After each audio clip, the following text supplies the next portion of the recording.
Hi, and welcome back to Pages and Projects with Liz. Today I'm doing something a little different. I picked a handful of book covers and I tried translating them into jewelry concepts. I didn't do that by sketching my own designs this time, but that is something that I'm interested in doing, taking this a step further and turning some of these ideas into real jewelry pieces. For right now, I pulled real jewelry pieces that I thought matched the color palette, texture, and overall vibe of the cover. I wasn't thinking about the plot or specific characters or specific pieces of jewelry that they were wearing. I was really just thinking if this book cover were a piece of jewelry, what would it look like? First up, I have Mexican Gothic. This cover is so dramatic.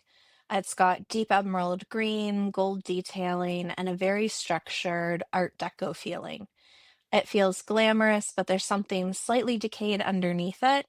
It's ornate, but it's not soft. When I pulled jewelry for this, I leaned into emerald tones, gold filigree, except for one of the examples, which does have silver in it, but I think gold is more fitting for this.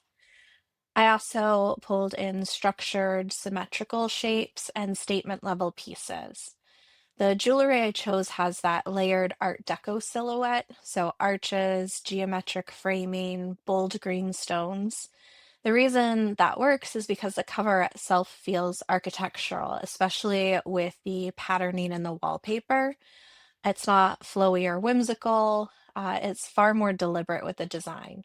So I think if this book were to be jewelry, it wouldn't be subtle. It's the kind of more statement piece that walks into the room before you did, but without being too over the top or, again, flowy or whimsical. Next up, I have my best friend's exorcism. This one is such a strong aesthetic shift.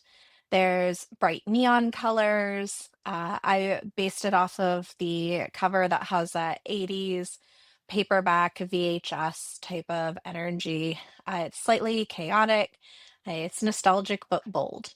So instead of anything delicate or antique, I pulled chunky acrylic pieces, went with a lot of neon, especially neon enamel, geometric statement earrings, and glossier finishes for the most part. This cover really screams 1980s, and so the jewelry I thought really needed to feel playful and oversized, almost campy the way that the books were. So this one is more bold and unapologetic, and it's the kind of piece that you would wear when you want it to be noticed.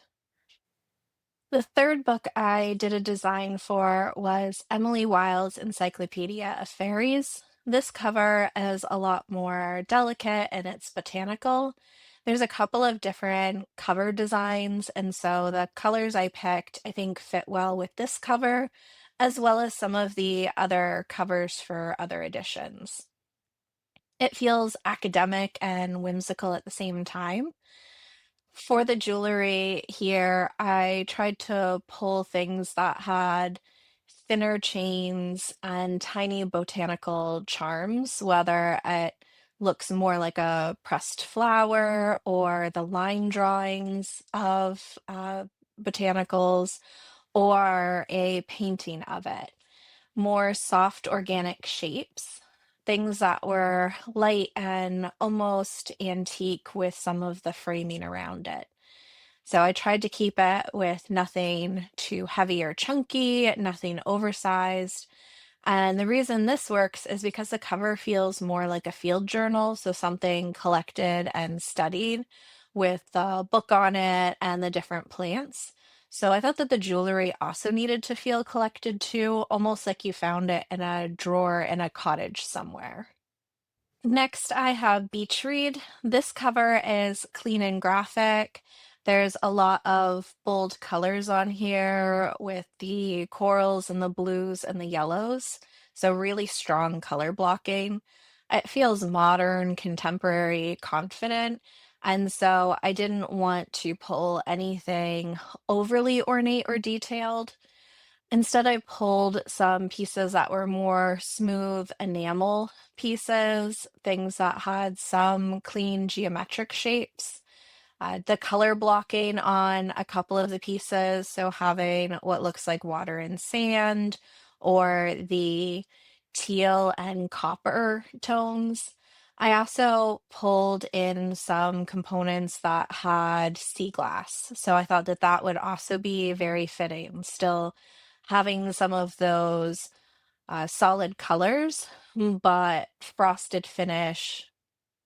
This is all jewelry that feels like summer, but not in a seashell kind of way. So, some nods to summer and beaches without being too oceany.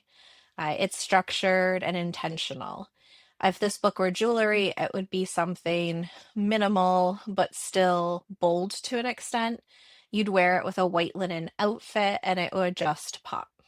The last book I have is Slewfoot, and this one was really fun to do. So the cover is a really dark, almost forest green with black negative space. It feels really earthy and almost raw. So I did try to avoid anything too shiny. I do wish that the copper braided piece was more blackened, but it was hard to find something that still had the braided effect that I was going for, but darker and more oxidized. So in general, I was trying to find metals that were more oxidized, whether they were brass or silver or copper, branch inspired shapes, horn inspired shapes, mossy green stones. One of the necklaces with the brown pendant, that's actually a pawpaw seed. So that is, I think, out of all of these, the most literal interpretation towards what's in the book versus just on the cover, but tried to keep all with that general color scheme. So things that were a little bit more organic, nothing overly symmetrical or polished. The cover feels like it belongs in the woods at dusk, and so I wanted the jewelry to feel like it came from there and really fit in there. The kind of piece that looks slightly ancient or slightly wild.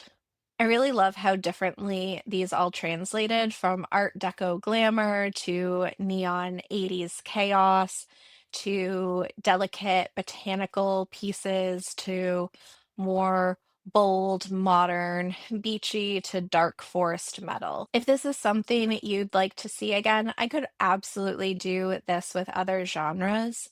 I could also, like I said in the beginning, go through and turn one of these into an actual piece of jewelry. For the most part, the pieces I found aren't the kind of jewelry that I make. I don't do a lot of my own metal forging or setting of stones. So I think it would be interesting to take one of these things and come up with my own spin on it. Let me know which one of these you'd actually wear. So, the overall concepts for one of the book covers. And if there's a book cover you think would make incredible jewelry, I'd love to know. Thank you, and I'll see you in my next video.